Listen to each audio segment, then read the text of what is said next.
afternoon, everyone. Thanks for coming. I'd like to ask a fundamental question as a historian. Why are we here? As a historian, I'm wondering how it is that two young men who were born 127 and 141 years ago have caused us all to gather here today. Two young men, mind you, who 8 weeks ago, only a small handful of people here today had ever heard of. What is it about their story that stirs the human soul? I'd like to suggest that we all feel a sense of justice being done after all these years for two young men who sacrificed all for an idea bigger than themselves. They left hearth and home to participate in a great world war very far away, and they died as young men defending our country.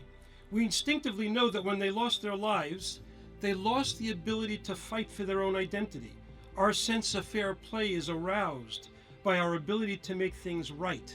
After all of these years, we have a sense, I think, of paying a long overdue debt to these men.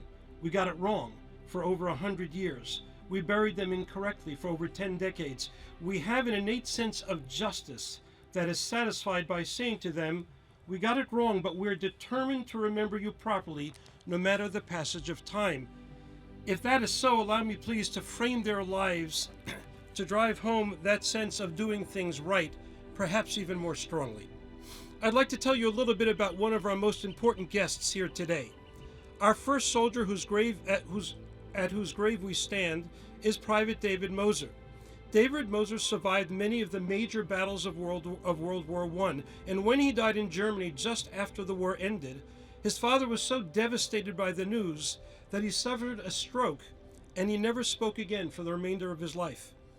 His niece knew him well, and she is here with us today. His niece, not his great-niece, as Rabbi Schachter pointed out, 102-year-old Dr. Deborah Eiferman is here, and she's a remarkable woman for many reasons. But I want to tell you a story about just one of those things that make her life story such an important American story. Growing up, if I may, Deborah Eiferman went to a Jewish elementary school. In fact, she was in the third graduating class of the Yeshiva of Flatbush, a very well-known Jewish school in Brooklyn that is still thriving today, and we have students from the Yeshiva of Flatbush with us today. When she was 10 years old, that's a long time ago, she had a classmate who was her boyfriend, and they continued to be good friends ever since that time. That friend's name was Jerry Robbins. When they grew up a bit, Deborah and Jerry continued to be very close. Indeed, when they were old enough, they realized they were in love. And when they were both in college, Jerry went to my alma mater, Yeshiva College in New York City, now Yeshiva University. He was Yeshiva College class of 1944. Well, World War II was raging, and in 1943, Jerry had an exemption from the draft as a college graduating senior, but he just couldn't do it. Given what was going on in the world, Jerry felt an obligation to give up his exemption and join the fight, and that is exactly what he did. And before going off to war in Europe, Jerry and Deborah got engaged and began dreaming of a life together after Jerry came back from the war. But he never did come back. On December 25th, 1944, when he could have been safe in New York in college, Jerry Robbins was killed in action 5 miles from the port of Cherbourg in France. So you see, our Dr. Deborah Eiferman lost her uncle in World War I and lost her fiancé in World War II. Hers is a story of an American family sacrifice, of an American Jewish family sacrifice. And by unveiling the proper headstone of her uncle's grave today, we are all honoring that sacrifice because truth and accuracy do not have an expiration date.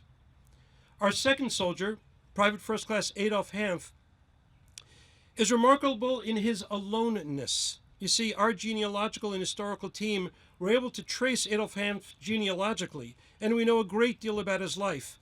We're able to factually prove beyond any doubt that it should have been buried under a Star of David and not in Latin Cross. But in doing that research, we also came across a very, very sad discovery. He has no family left in this world. None. He is utterly and completely alone. So even in death, that seems so lonely and so very sad. There's no one left to mourn. There's no one left to remember. So you see, my friends, today we are all the family of Adolph Hanf. The Eiferman family, by sharing this occasion, have graciously provided a family sense, a family feel for a man all alone in the universe, with no one to mourn his loss, so we are all his family today.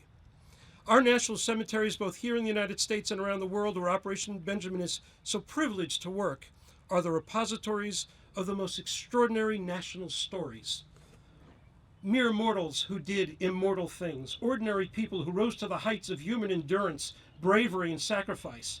Our American cemeteries ought to be visited by all Americans, particularly its youth, to gain a sense of our American story and to understand how frail life is, how tenuous are our freedoms, that we too often take for granted. It's very biblical, if I can. It's a curious and profound historical fact of the biblical narrative. The land of Israel was promised by God first to Abraham and then subsequently to his children, grandchildren, and their descendants. But what was the very first parcel of earth in the Holy Land acquired by the patriarch Abraham? Think about it. Does anyone know? It was a grave for his beloved wife, the matriarch Sarah. It was a cemetery. Cemeteries have profound importance. They are the repositories of our common stories and history. They are the resting place of our heroes. They are places of memory and honor and narrative roots. And here in this national shrine, this final resting place of our national heroes, we choose to remember these men accurately, to tell their stories, to teach a new generation of Americans just what it takes to safeguard freedom. And finally, if I can go personal just for a moment, today in Israel was my grandson's bris, his circumcision. It's a great family celebration welcoming a new member of the Jewish people. And we are all here commemorating sacrifice and memory. We also celebrate life and new beginnings. It's so poignant to be doing both on the very same day. Both deserve our respect and esteem. What we're doing today is a very good thing by honoring Private David Moser and Private First Class Adolph Hanf.